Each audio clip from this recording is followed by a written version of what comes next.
Hi hello నమస్తే welcome to our channel TG TV వార్తా కథనాలపై విశ్లేషణ కార్యక్రమం మార్నింగ్ న్యూస్ కు స్వాగతం. నేను మీ జర్నలిస్ట్ సత్య. ముందుగా రాజకీయ పరిణామాలను కనుక పరిశీలించినట్లయితే రుణమాఫీ మీద దృష్టి పెట్టిన సీఎం మరి 6 గ్యారంటీలకు మంగళం పాడడానికే ప్రయత్నిస్తున్నట్టుగా మనం గమనించవచ్చు. ఎందుకంటే ఇప్పుడు ప్రస్తుతం రాష్ట్రంలోని ప్రజల దృష్టి, రైతుల దృష్టి, అదేవిధంగా పార్టీల దృష్టి కూడా ఆగస్టు 15 లోపు మరి రుణమాఫీ ఏకకాలంలో రుణమాఫీ చేస్తా అన్న రేవంత్ వ్యాఖ్యల విన్నే ప్రధానంగా దృష్టి సారించినాయి. కాబట్టి అందులో భాగంగా రేవంత్ రెడ్డి కూడా ఆగస్టు 15 లోపు ఎలాగైనా రుణమాఫీ చేయాలని చెప్పి పట్టుదలతో ఉన్నాడు.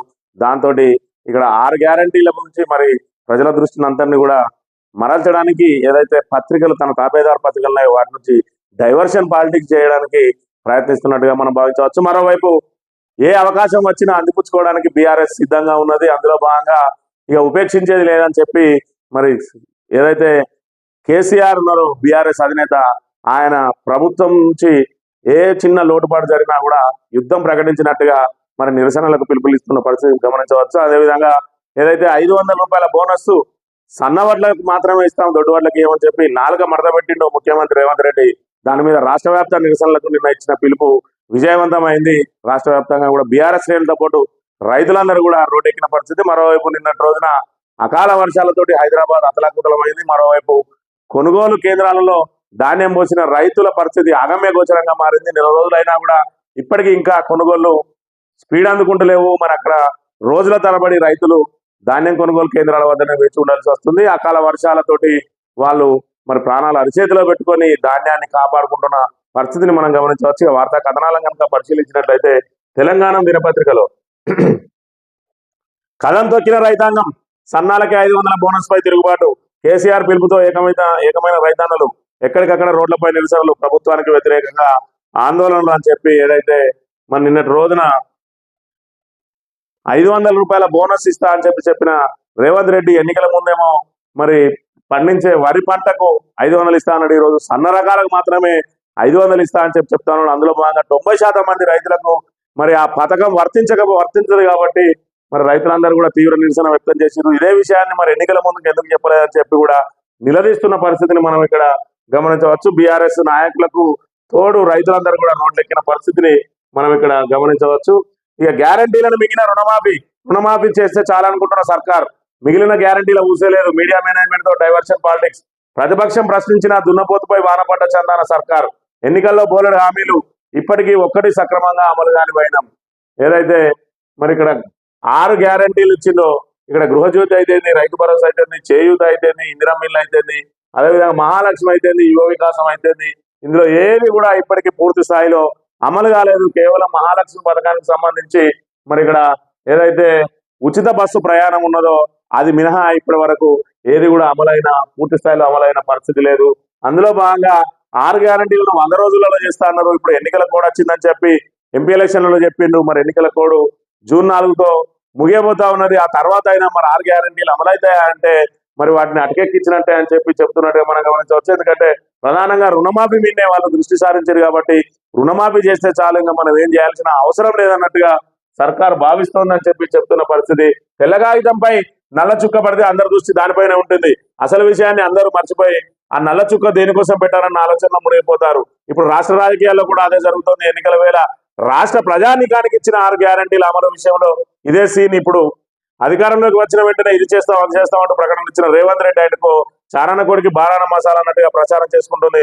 మహిళలకు ఉచిత బస్సు మాత్రమే సంపూర్ణంగా అమలు చేసిన సర్కార్ మిగతా గ్యారంటీలను అటకెక్కించింది. ఇక పార్లమెంట్ ఎన్నికల ప్రచార సమయంలో ఒక రుణమాఫీ తప్ప అన్ని అయిపోయినాయి అన్నట్టు కాంగ్రెస్ నేతలంతా బిల్డప్ ఇచ్చారు. తాజాగా దాని చుట్టూనే కథ నడుపుతున్నారు. మిగిలిన గ్యారంటీలన్నీ పక్కకు పోయి ఓన్లీ రుణమాఫీ చేస్తే చాలు, రుణమాఫీ చేస్తే మనం క్రెడిట్ కొట్టేయచ్చు, ఇంకా 6 గ్యారంటీలను అమలు చేయాల్సిన అవసరం లేదు, అడపా అందులోటి మనం టచ్ చేసి వదిలేసినాం కాబట్టి ఇంకా దాన్ని ఎంత దూరమైన నెట్టుకు రావచ్చన్న మరి పరిస్థితిలో ఉన్నది. ప్రభుత్వం ఏకకాలంలో ఏదైతే మరి రుణమాఫీ చేయడం కోసమే కసరత్తు చేస్తున్నట్టుగా భావించవచ్చు. అందులో భాగంగా ఏదైతే మరి ఇప్పుడు సర్కారు మీద భారం ఉన్నదో ఆ భారాన్ని తగ్గించుకోవడం కోసం మరి ఇక్కడ రిజిస్ట్రేషన్ ఛార్జీలను పెంచాలి.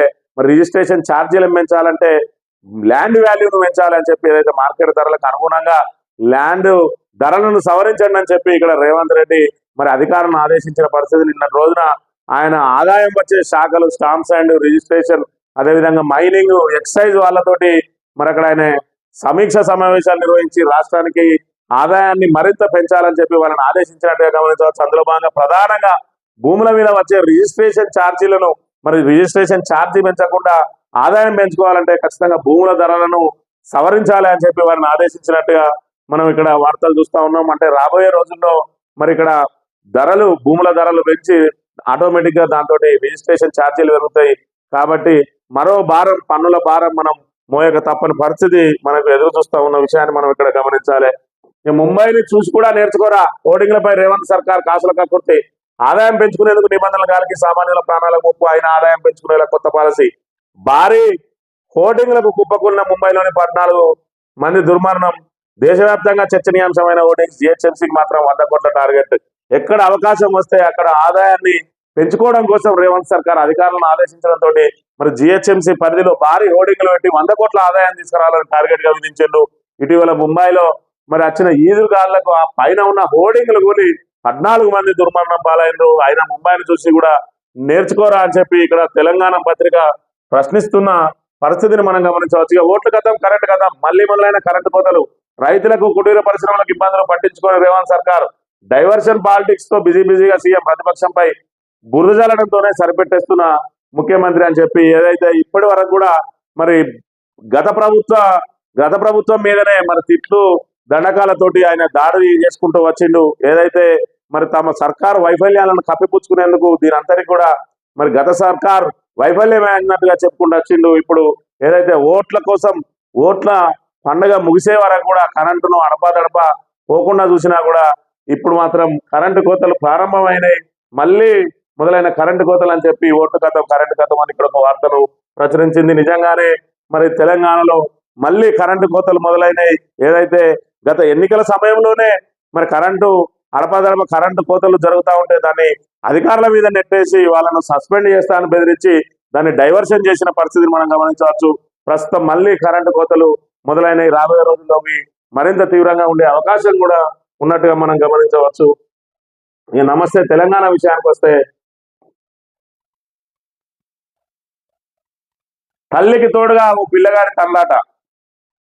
రాష్ట్రంలో వరి కోతలు ఎప్పుడూ అయిపోయినాయి, కానీ రైతు పండించిన ధాన్యం ఇప్పటికీ కాంటాకు నోచుకోలేదు. కొన్ని చోట్ల నెల రోజులు, కొన్ని చోట్ల 15 రోజులు, మరికొన్ని చోట్ల వారం రోజులు రైతు ప్రాధాయపడుతూనే ఉన్నాడు. కానీ ప్రభుత్వం మాత్రం పట్టించుకోలేదు. అధికారులు కనికరించడం లేదు. ధాన్యం అంతా కొంటున్నాం కొనేశామని మంత్రులు అంటున్నారు. కానీ ఇంకా లక్షల క్వింటాల ధాన్యం రైతుల వద్ద ఉండిపోయింది. మా ధాన్యం కొనండి మొర్రు అంటూ అన్నదాతలు రోజు రోడ్డెక్కి ధర్నాలు చేస్తా ఉన్నారు. ఇట్లా ఏదైతే అకాల వర్షాలతోటి వాళ్ళు ధాన్యాన్ని ఆరంభిస్తున్నారు, అకాల వర్షానికి మీరంతా రోడ్ల పాలవుతున్న పరిస్థితిని కూడా మనం గమనించవచ్చు. ఇక్కడ రైతుల దయనీయ పరిస్థితిని కనుక ఒకసారి గమనించినట్టయితే ఈ పిల్లవాడు తన తల్లికి మరి సాయం చేయడానికి తనలాడుతున్న పరిస్థితిని మనం గమనించవచ్చు. ఏదైతే మరి నేల రాలిన ఆ ధాన్యం ఉన్నదో, జారిపోతున్న ధాన్యాన్ని అంతా కూడా కుప్పగా చేసి మరి దాన్ని కాపాడుకునే ప్రయత్నం చేస్తున్న విషయాన్ని మనం ఇక్కడ గమనించవచ్చు.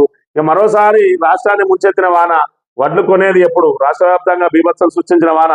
గ్రేటర్ హైదరాబాద్ అతలకుంటల ఉరుములు మెరుపులతో ఈదురుగాలులు. భారీ వర్షానికి కొట్టుకుపోయిన వడ్లు కాపాడుకోవడానికి రైతుల తరలాట.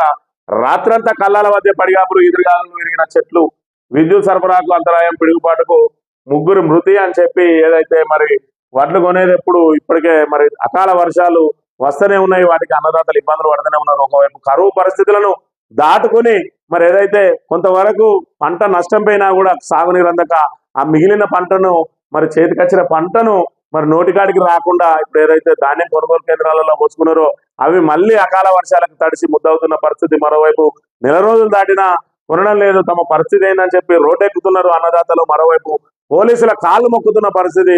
రైతును రాజును చేయడానికి గత ప్రభుత్వం ప్రయత్నం చేస్తే ఇప్పుడు రైతును రోడ్ల మీద ధర్నాలు చేసే స్థాయికి దిగజార్చింది ప్రస్తుత కాంగ్రెస్ ప్రభుత్వం. రైతాంగకు అండగా బీఆర్ఎస్ కేసీఆర్ పిలుపు మేరకు రాష్ట్ర వ్యాప్తంగా ధర్నాలు, ఆందోళనలు, నిరసనలు అని చెప్పి ఏదైతే 500 బోనస్ కోసం నిన్న ఇచ్చిన పిలుపు మేరకు ఇక్కడ రైతులందరూ కూడా రోడ్డెక్కిన పరిస్థితిని మనం గమనించవచ్చు. రిజిస్ట్రేషన్ ఛార్జీలు పెంచుదాం, వ్యవసాయేతర భూముల విలువ, స్టాంప్ డ్యూటీ సవరణపై అధ్యయనం, జీఎస్టీ ఎగవేత లేకుండా చర్యలు చేపట్టాలి, మద్యం అక్రమ రవాణా నివారణకు చర్యలు, ఆదాయం పెంచేందుకు పనిచేయాలి, రాష్ట్ర బడ్జెట్ టార్గెట్లు కలిసి సాధించాలి, సమీక్షలో సీఎం రేవంత్ రెడ్డి అని చెప్పి ఏదైతే మరి ఇక్కడ రాష్ట్ర ఆదాయాన్ని పెంచే శాఖలు ఏవైతున్నాయో వాటితో నిన్న సమీక్ష సమావేశం చేసి ఖచ్చితంగా రిజిస్ట్రేషన్ ఛార్జీలు పెంచాలి. అంటే ఛార్జీలు పెంచకుండా ఏదైతే భూముల ధరలను సవరిస్తే అవి మన అదనంగా ఛార్జీలు వస్తాయి కాబట్టి ఆదాయాన్ని పెంచాలని చెప్పి అధికారులను ఆదేశించారు. మరి ఆదాయ మార్గాలను వెతుకుతున్న పరిస్థితి మనం గమనించవచ్చు. ఈడీ పవర్స్ కు సుప్రీం కత్తెర. మనీ లాండరింగ్ కేసును ప్రత్యేక కోర్టు విచారణకు స్వీకరిస్తే ఈడీ అరెస్ట్ చేయదు. నిందితుడిని కస్టడీలోకి తీసుకోవాలంటే ప్రత్యేక కోర్టు అనుమతి తీసుకోవాల్సిందే.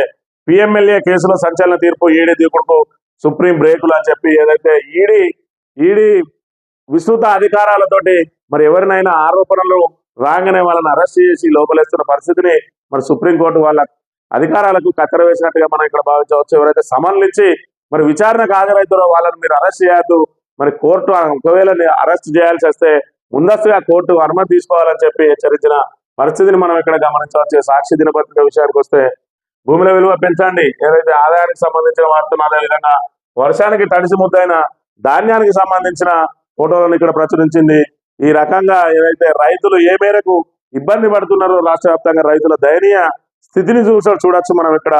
ఇక మరోసారి చరిత్ర సృష్టించబోతున్నాం అని చెప్పి జగన్ గెలుపు మీద ధీమాతో ఉన్నాడు. ఏదైతే ఆంధ్రప్రదేశ్ లో మరి మళ్ళీ జగనే వస్తాడని చెప్పి కొంతవరకు ఆయనకు అనుకూలంగా ఉన్నది. మరోవైపు కేసీఆర్ కూడా జగనే వస్తాడని ముందస్తుగా చెప్పడంతో వాళ్ళు మరి ఇక్కడ జరిగిన పోలింగ్ సరళిని బట్టి కూడా తామే తిరిగి అధికారంలోకి రాబోతున్నామని సంతోషంలో ఉన్నట్టుగా మనం ఇక్కడ గమనించవచ్చు. నిత్యం క్షేత్రస్థాయిలోనే బీఆర్ఎస్ భవిష్యత్ కార్యాచరణపై కేసీఆర్ ఎన్నికల ఫలితాల కోసం వేచి చూడాల్సిన అవసరం లేదు.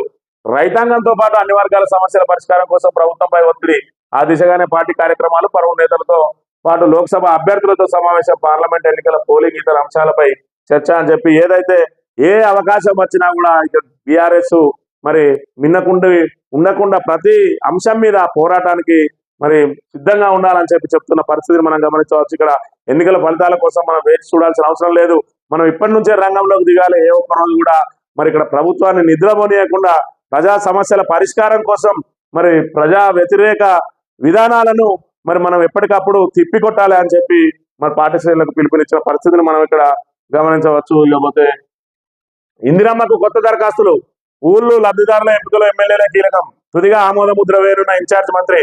నిరంతర ప్రక్రియగా దరఖాస్తుల స్వీకరణ. పాత దరఖాస్తులు అలంకారప్రాయమే. ఇందిరమ్మ గృహ నిర్మాణం కోసం ఎవరైతే దరఖాస్తు చేసుకుంటారో వాళ్ళు ఇంతకు ముందే మరి ప్రజాపాలన ద్వారా దరఖాస్తు చేసుకున్నారు. ఆ దరఖాస్తులన్నీ కూడా బుట్టదాఖలైనట్టుగా మనం ఇక్కడ గమనించవచ్చు. తిరిగి కొత్త దరఖాస్తు చేసుకోవాలని చెప్తా ఉన్నారు. వాటిని కేవలం ప్రచార ఆర్భాటం కోసం మాత్రమే మరి అక్కడ దరఖాస్తులు స్వీకరించారు. వాళ్ళు ఇప్పటికే మరి పేదవాళ్ళు ఉంటారు. అసలు ఇందిరమ్మ ఇల్లు కావాలనుకున్న వాళ్ళు మరి అధిక శాతం పేదవాళ్ళే ఉంటారు కాబట్టి మళ్ళీ వాళ్ళకు పేపర్లు ఖర్చులు పెరిగే అవసరం ఉన్నది. ఇప్పుడు అవకాశం ఉన్నది. వాళ్ళకు మళ్ళీ వాళ్ళ మీద భారం పడనున్నది. ఇప్పటికే దరఖాస్తులు స్వీకరించి ఒక ప్రభుత్వం ఒక ప్రక్రియ ద్వారా దరఖాస్తులు స్వీకరిస్తే దాన్ని స్క్రూటినీ చేసుకొని లబ్ధిదారులను ఎంపిక చేయాలి. కానీ మళ్ళీ లబ్ధిదారుల కోసం మళ్ళీ కొత్త నిబంధనలు పెట్టి మళ్ళీ దరఖాస్తులు స్వీకరిస్తా అంటున్నారు. ఒకే పథకానికి మరి ఆ పథకం మొదటి విడత పూర్తి కాకుండానే మరోసారి దరఖాస్తులు స్వీకరించడం అంటే మరి ప్రభుత్వ పాలనలోని డొల్లతనాన్ని మనం గమనించవచ్చు. ఊళ్ళు లబ్ధిదారుల ఎంపికల ఎమ్మెల్యేలే కీలకం అని చెప్తున్న పరిస్థితి. మరోవైపు ఏదైతే లబ్ధిదారులు ఉన్నారో వాళ్ళకి ఏ రోజు ఏ విషయంగా కూడా మరి ఇంటికి సంబంధించిన లబ్ధి జరగనట్లయితేనే వారికి ఇక్కడ ఇందిరమ్మ పథకంలో అర్హులుగా భావిస్తామని చెప్తున్నారు. ఇప్పటికే చాలా మంది ఇందిరమ్మ ఇల్లు మరి పాత ఇళ్ళకే బిల్లులు తీసుకున్న వాళ్ళు ఉన్నారు. 30,000, 40,000. అదేవిధంగా గత ఏదైతే ఉమ్మడి ఆంధ్రప్రదేశ్ లో కాంగ్రెస్ ప్రభుత్వ ఆధ్వర్యంలో కాంగ్రెస్ నాయకులందరూ కూడా జేబులు నింపుకోవడం కోసం అందరికీ కొంతమందికి బిల్లులు ఇప్పించారు, కొంతమందికి పేర్లు రాసుకొని వాళ్ళే బొక్కేసిన విషయాన్ని కూడా మనం గమనించవచ్చు. 40,000 వస్తే అందులో 5,000, 10,000 లబ్ధిదారుకి ఇచ్చి మరి 30,000కు పైగా మరి వీళ్ళు స్వీకరించారు. మంత్రి నియోజకవర్గంలోనైతే ఇందిరమ్మ ఇళ్లలో భారీ అవినీతి జరిగింది. ఎన్ని ఇళ్ళు అయితే ఇప్పుడు ఎన్ని కుటుంబాలు ఉన్నాయో అంతకు మించి ఆల్రెడీ ఇందిరమ్మ బిల్లులు డ్రా అయిన పరిస్థితి. ఈ రకంగా చూసుకుంటే మరి మంత్రి నియోజకవర్గంలో ఒక్కరు కూడా లబ్ధిదారు అయ్యే అవకాశం లేదని కూడా మనం భావించవచ్చు. ఆంధ్రజ్యోతి విషయానికి వస్తే మళ్ళీ రాష్ట్రంలో భూముల మార్కెట్ విలువ సవరణ, రిజిస్ట్రేషన్ ఛార్జీలు, స్టాంప్ డ్యూటీలు కూడా అధికారులకు సీఎం రేవంత్ ఆదేశాలని. ఏదైతే మరి ఇక్కడ ఆదాయ పెంపు మార్గాల కోసం చేసిన రిజిస్ట్రేషన్ ఛార్జీ మన మీద మళ్ళీ బాధపోతున్నారనే విషయాన్ని మనం ఇక్కడ గమనించవచ్చు. బాధ్యత మరిచారా ఏపీసీఎస్ డీజీపీలపై ఎన్నికల సంఘం కన్నెర్ర.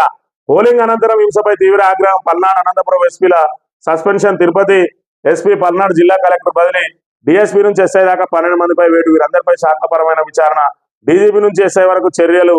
ఇదే తొలిసారి హింసాత్మక ఘటనలపై దర్యాప్తుకు సిట్ అని చెప్పి ఏదైతే ఏపీలో ఇటు వైఎస్ఆర్సీపీ అటు అదేవిధంగా తెలుగుదేశం కూటమి కార్యకర్తలందరూ మరి హింసాత్మక సంఘటనలకు పాల్పడరు, వాటి ఈ పోలీస్ డిపార్ట్మెంట్ సిఎస్ డీజీపీలే బాధ్యత వహించాలని చెప్పి ఇక్కడ ఏసీ మందలించింది. అదేవిధంగా వాళ్ళకు నోటీసులు జారీ చేసింది, మరికొంతమందిని సస్పెండ్ కూడా చేసిన విషయాన్ని మనం ఇక్కడ గమనించవచ్చు. ఇక రాజధానిలో జడివానా, హైదరాబాద్ లో కుట్టపోత యూసుఫ్గూడలో 9 సెంటీమీటర్లు, మలక్పేటలో 8 సెంటీమీటర్లు అని చెప్పి ఎప్పుడు హైదరాబాద్ లో వర్షం వచ్చినా కూడా బీభత్సంగా ఉంటా ఉన్నది.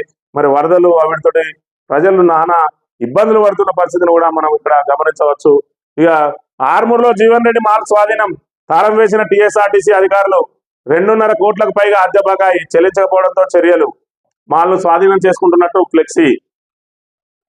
అద్దె బకాయిలు చెల్లించిన నేపథ్యంలో ఆర్మూర్లోని జీవన్ రెడ్డి మాల్ను ఆర్టీసీ అధికారులు స్వాధీనం చేసుకున్నారు. గురువారం ఉదయం మాల్ వద్దకు చేరుకున్న అధికారులు భవనానికి నోటీసులు అతికించి తాళం వేశారు. ఒప్పందం ప్రకారం Vishnujith infra developers private limited బాధ్యులు అద్దె చెల్లించినందువల్ల హైకోర్టు ఆదేశాల మేరకు జీవన్ రెడ్డి మాల్ను స్వాధీనం చేసుకుంటున్నట్టు మైకులో ప్రకటించారు. మాల్లో ఉన్న షాపుల యజమానులు సహకరించాలని కోరారు. ఏదైతే మరి ఆర్మూర్ మాజీ ఎమ్మెల్యే జీవన్ రెడ్డి ఉన్నాడో ఆయన ఆర్టీసీ స్థలాన్ని లీజుకు తీసుకొని అక్కడ మాల్లు కట్టిండు. మరి ఇప్పుడు ఆయన మీద ఖచ్చితంగా బకాయిలు ఉన్నాయనే నేపథ్యంలో ఆయనను ప్రభుత్వం వేధించడంతో పాటు ఆయన మాల్ను స్వాధీనం చేసుకోవడానికి హైకోర్టు ద్వారా అనుమతి తీసుకొని మరి స్వాధీనం చేసుకున్న పరిస్థితిని మనం ఇక్కడ గమనించవచ్చు. ఇక అప్పు తగ్గించుకుందాం, ప్రాజెక్టుల రుణాల రీస్ట్రక్చరింగ్ దిశగా సర్కారు యత్నాలని చెప్పి మరి ఏదైతే అప్పులు గత ప్రభుత్వం హయాంలో అప్పులు ఉన్నాయో వాటన్నిటిని కూడా మరి రీస్ట్రక్చరింగ్ చేస్తా అని చెప్పి ఇంకా ఎంత వీలైతే అంత అప్పు తీసుకోవడానికి ప్రభుత్వం ప్రయత్నిస్తున్న విషయాన్ని మనం ఇక్కడ గమనించవచ్చు. బీఆర్ఎస్ లో ఎమ్మెల్సీ సిచ్చు, పట్టభద్రుల అభ్యర్థి ఎంపికపై గులాబీ పార్టీ నాయకుల గుర్రు. పల్లా వర్గం నేతకు టికెట్ పట్ల అసంతృప్తి, కొత్తగా చేరిన వ్యక్తికి ఎలా ఇస్తారని గుస్సా. కేటీఆర్ తో భేటీకి పలువురు గైరాజర్, ఉప ఎన్నికపై ప్రభావం చూపుతుందన్న ఆందోళన అని చెప్పి మళ్ళీ విషయం కక్కడానికి ఇక్కడ ఆంధ్రజ్యోతి పత్రిక రెడీగా ఉన్నది. ఏదైనా వాళ్ళు బీఆర్ఎస్ విషయం కక్కడానికే కంకణం కట్టుకున్నది పత్రిక. మరి ఇక్కడ ఈయన ఏదైతే కాంగ్రెస్ నుంచి తీర్మార్ మల్లన్నకు టికెట్ ఇస్తే మరి అక్కడ అందరూ హర్షం వ్యక్తం చేశారు, కానీ ఇక్కడ రాకేష్ రెడ్డికి ఇస్తే మాత్రం అందరూ అసంతృప్తి ఉన్నారని చెప్పి ఏదైతే మరి బీఆర్ఎస్ శ్రేణుల్లో విషం నింపడానికి మరి ప్రయత్నం చేస్తున్నాడు రాధాకృష్ణ అనే విషయాన్ని గమనించాలి. ఇక్కడ మనం ఈనాడు దినపత్రిక విషయానికి వస్తే అడలెత్తించిన హఠాత్ వాన అని చెప్పి వానకు సంబంధించిన వార్తను ప్రధానంగా ప్రచురించింది. ఇక్కడ ఒక అంశాన్ని కనుక మనం ప్రధానంగా గమనించినట్టయితే ఏదైతే సుప్రీంకోర్టు మీద తీవ్ర సంచలన వ్యాఖ్యలు చేసిండు అమిత్ షా, మరి కేజ్రీవాల్ కు మినహాయింపు ఇచ్చినట్టుగా ఉన్నది, ఆయనకు బెయిల్ ఇవ్వడం అని చెప్పి ఏదైతే చెప్పిండో దానికి నిన్న సుప్రీంకోర్టు స్పందించింది. కేజ్రీవాల్ కి ఎలాంటి మినహాయింపులు ఇవ్వలేదు, ఏదైతే న్యాయమని భావించామో దాన్నే ఉత్తర్వులో పేర్కొన్నాం. ఢిల్లీ సీఎం బెయిల్ పై స్పష్టీకరణ, సుప్రీం స్పష్టీకరణ అని చెప్పి ఏదైతే మరి అమిత్ షా ఇక్కడ కేజ్రీవాల్ విషయంలో మరి ప్రత్యేకంగా మినహాయింపులు ఇచ్చిరని చెప్పి నిన్నటి రోజున మరి ఎన్నికల ప్రచారంలో భాగంగా సుప్రీంకోర్టు మరి ఇచ్చిన ఏదైతే బెయిల్ మీద ఆయన అసహనం వ్యక్తం చేసిందో దానికి సంబంధించి ఇక్కడ మన సుప్రీం కోర్టు స్పందించి కేజ్రీవాల్ కు ఎలాంటి మినహాయింపులు ఇవ్వలేదని చెప్తున్న పరిస్థితిని మనం ఇక్కడ గమనించవచ్చు. ఇక 4 తర్వాత ఇండియా కూటమి ముక్కలు చెక్కలవుతుందని చెప్తా ఉన్నాడు ప్రధాని మోడీ. ఏదైతే ఓటమికి ఓ బలి పశువులు వెతుకుతారు యువరాజులు విదేశాలకే, యూపీ సభల్లో ప్రధాని మోదీ అని చెప్పి 4 తర్వాత ఇండియా కూటమి ముక్కలు చెక్కలవుతుంది. మరి ఆ ఓటమికి ఎవరో ఒకరిని బాధ్యులు చేయాలని చెప్పి ఇప్పటి నుంచే బకరా కోసం వెతుకుతున్నా అని చెప్తున్న పరిస్థితిని కూడా మనం గమనించవచ్చు.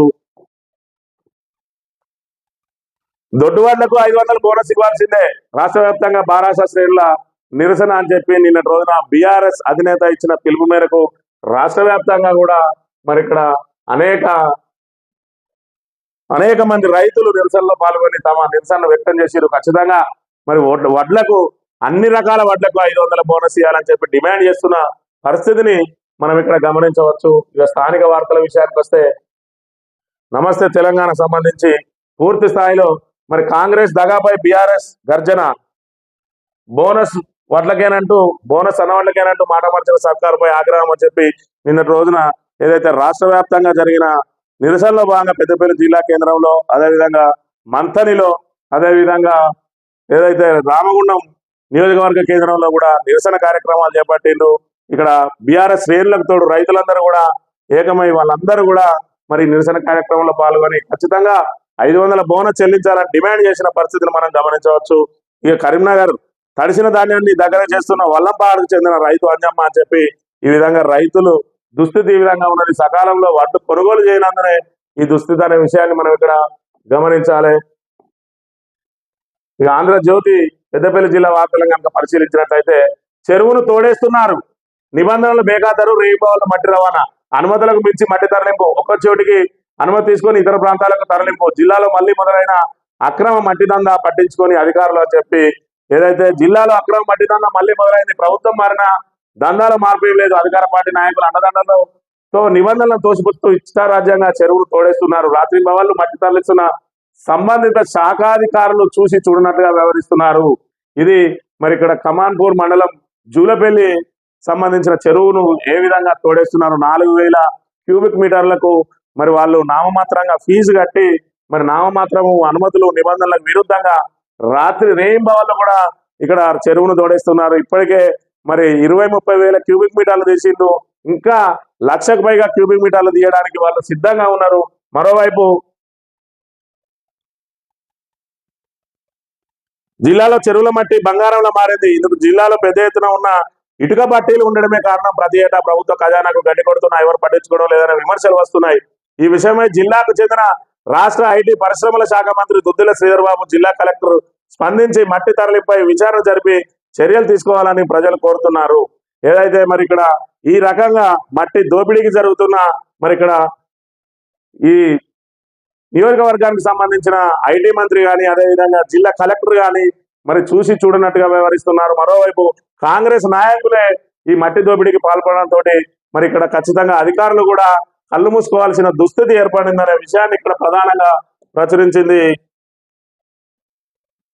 ఆంధ్రజ్యోతి దినపత్రిక. నిన్న రోజున జరిగిన ఏదైతే నిరసన కార్యక్రమాలకు సంబంధించిన వార్తలను ప్రధానంగా ప్రచురించింది. ఇక్కడ టీబీజీ కేసుకు సంబంధించిన ఒక వార్తను కనుక మనం గమనించినట్లయితే నిన్న రోజున పుట్టా మధుకర్ మరి బీఆర్ఎస్ కు టీబీజీ కేసుకు సంబంధం లేదు అని చెప్పి ప్రకటించిన అంశం మీద వీళ్ళు ఇక్కడ మళ్ళీ ప్రెస్ మీట్ నిర్వహించిండు టీబీజీ కేసు నాయకులు. టీబీజీ కేసును అస్థిరపరిచే కుట్రలను తిప్పికొడదాం, టీబీజీ కేసును అస్థిరపరిచే కుట్రలను తిప్పికొడదామని టీబీజీ కేసు నాయకులు వెల్లడించిండు. 11 డివిజన్లో విస్తరించి ఉన్న టీబీజీ కేసు నిర్మాణాన్ని బీఆర్ఎస్ తో టీబీజీ కేసుకున్న సంబంధంపై వ్యాఖ్యానించడం కేవలం ఒక ప్రాంతానికి చెందిన పుట్టమదుకు లేదని వారు అన్నారు. ఏదైతే టీబీజీ కేసు నిర్మాణం కోసం ప్రయత్నిస్తున్న సందర్భంలో యూనియన్లో రాజకీయ జోక్యాన్ని నిలువరించేందుకు గతంలో రాష్ట్ర స్టీరింగ్ కమిటీ తీర్మానం చేసుకున్నదని, ఆ తర్వాత యూనియన్ ఎన్నికల్లో అధ్యక్ష కార్యదర్శులుగా మిర్యాల రాజిరెడ్డి, కాపు కృష్ణను ఎన్నుకున్న తర్వాత మాజీ మంత్రి కొప్పులీశ్వర్ మార్గనిర్దేశంలో బీఆర్ఎస్ వర్కింగ్ ప్రెసిడెంట్ కేటీఆర్ ను టీబీజీ కేసు ప్రతినిధి బృందం కలిసిందని చెప్పి చెప్తా ఉన్నారు. ఇక్కడ మనం ప్రధానంగా 2 విషయాలను గమనించాలి. ఒకటి, ఆల్రెడీ టీబీజీ కేసు అనేది మరి బీఆర్ఎస్ అనుబంధ సంస్థ. ఆ బీఆర్ఎస్ అనుబంధ సంస్థ సింగరేణి ఎన్నికల్లో పాల్గొనవద్దని చెప్పడంతో కేసీఆర్ అధినేత ఎవరైతే ఉన్నారో బీఆర్ఎస్ అధినేత సింగరేణి ఎన్నికల్లో పాల్గొనలేదనతో 3 నాయకులు కూడా కెంగర్ల మల్లయ్య కానీ, వెంకట్రావు కానీ, అదేవిధంగా మిర్యాల రాజిరెడ్డి గారు తమ పదవులకు రాజీనామా చేసిండు.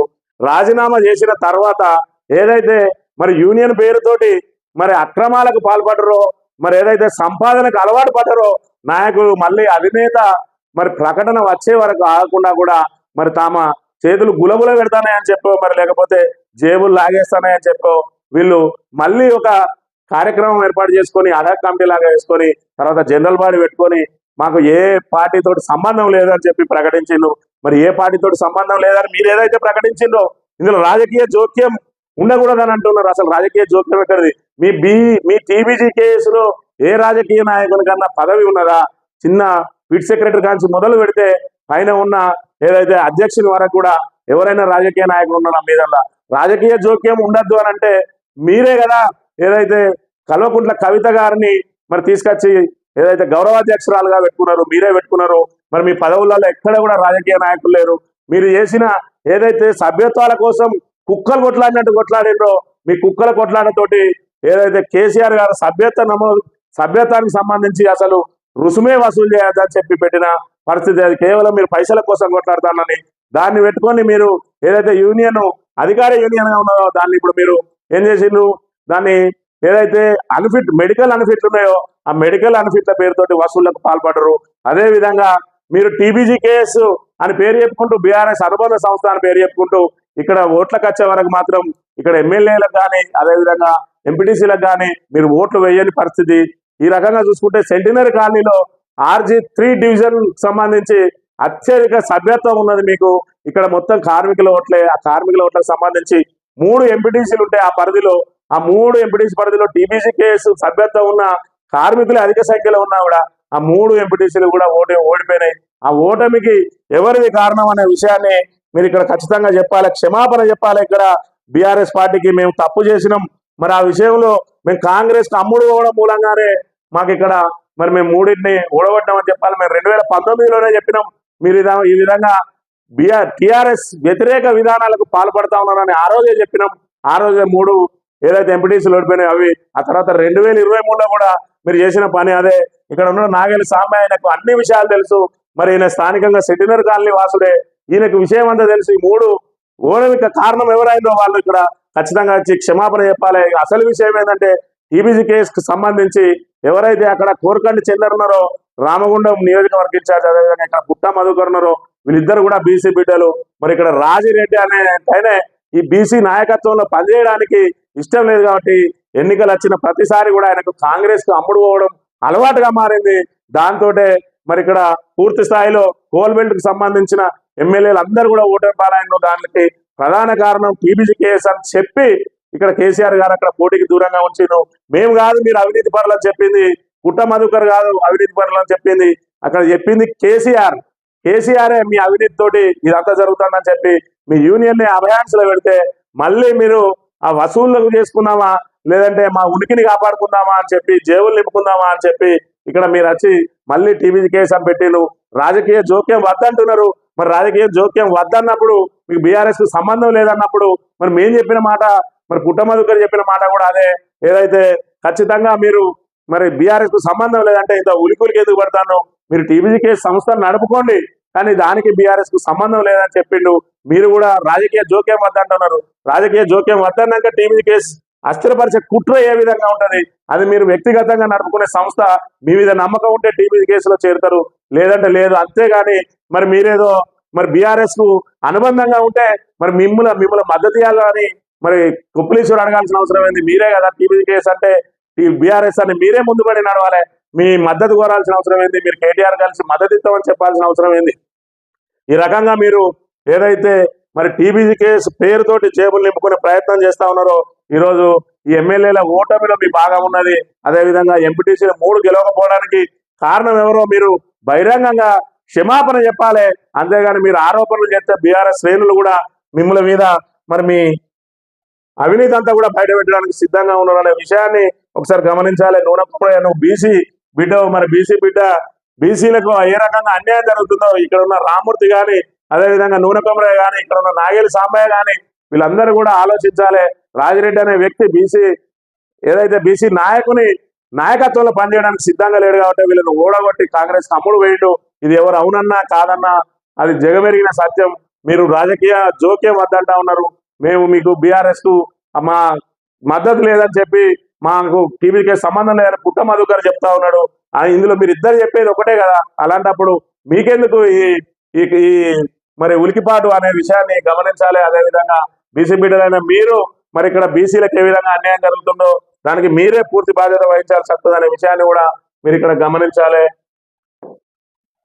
ఏవైతే నిన్నటి రోజున పుట్ట మధుకర్ కు సంబంధించి ఏదైతే జన్మదిన వేడుకలు జరిగినాయి మే 16న, ఆయన 2014లో మే 16న మరి ఎన్నికలు జరిగినాయో మంత్రి నియోజకవర్గానికి చీకటి పాలన నుంచి విముక్తి జరిగింది. ఆ విముక్తి రోజునే నేను నా పుట్టినరోజుగా జరుపుకుంటా అని చెప్పిన పరిస్థితి. అప్పటి నుంచి కూడా మే 16 నుంచి పుట్టినరోజు జరుపుకుంటా ఉన్నారు పుట్ట మధుకర్. అందులో భాగంగా హైదరాబాద్ చెందిన సంపంగి అనే సంస్థ ఏదైతే ఇన్ఫ్రాస్ట్రక్చర్ అదేవిధంగా రియల్ ఎస్టేట్ కు సంబంధించిన సంస్థ ఆధ్వర్యంలో నిన్నటి రోజున పుట్ట మధుకర్ జన్మదిన వేడుకలు నిర్వహించారు. నిన్న అనాథ శరణాలయంలో వారికి అన్నదానం చేసి అదేవిధంగా వాళ్లకు పుస్తకాల పంపిణీ కూడా చేసి అక్కడే మరి ఇక్కడ జన్మదిన వేడుకలు ఘనంగా నిర్వహించింది సంపంగి సంస్థ. ఈ సందర్భంగా ఆయన మాట్లాడిన మాటలు 2 విందాం.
సంపంగి గ్రూప్ ఆఫ్ సంస్థ ఇక్కడ రియల్ ఎస్టేట్ లో నెంబర్ 1 గా ఉన్నది హైదరాబాద్ లో. ఆయన మరి ఏదైతే భానుగౌడ్ ఉన్నాడో ఆయన సంపంగి గ్రూప్ ఆఫ్ కంపెనీస్ లో ఒక డైరెక్టర్ గా ఉన్నాడు. ఆయన ద్వారా పుట్టమధు పరిచయమైన తర్వాత ఈయన స్వయంగా బ్రాహ్మణ కులానికి సంబంధించిన వ్యక్తి అయినప్పటికీ కూడా మరి బీసీ నాయకునిగా పుట్టమధు చేసే ఏదైతే ప్రజా సేవ ఆయన కళ్ళారా చూసిండో అప్పటి నుంచి పుట్టమధుకు మరి అభిమానిగా మారిండు. ఈరోజు ఆయన సంపంగి గ్రూప్ ఆఫ్ సంస్థల్లో ఉంచి వాళ్ళ సంస్థ కేంద్ర కార్యాలయంలో నిన్న పుట్టమధు కేక్ కట్ చేసి వేడుకలు నిర్వహించిండు. అదేవిధంగా అనాథ పిల్లలకు అన్నదానం చేసి తనకు పుట్టమధు మీద ఉన్న అభిమానాన్ని వెల్లడి చేసిండు. సంపంగి గ్రూప్ ఆఫ్ సంస్థలకు సంబంధించి సంపంగి రమేష్ గారు, వారికి కూడా ఈ సందర్భంగా పుట్టమధు తరపున కృతజ్ఞతలు తెలియజేస్తా ఉన్నాం. ఇది ఈ రోజు మార్నింగ్ న్యూస్. తిరిగి రేపు కలుద్దాం. Thank you very much.